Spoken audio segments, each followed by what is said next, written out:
Le monopole de l'hétérosexualité a reculé.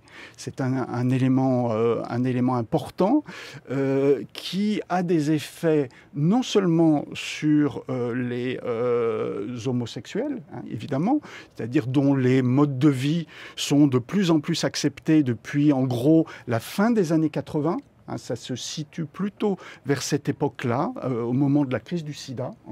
C'est un moment paradoxal où on accepte beaucoup plus leur présence et leur mode de vie, mais ça a une influence aussi sur la manière dont les hétérosexuels voient leur vie de manière beaucoup plus large. On voit émerger d'autres désignations hein, parmi les jeunes, par exemple comme pansexuel, hein, bon, une expression qui n'existait pas il y a 5 ans. Là, vous avez que ça se développe, la pansexualité.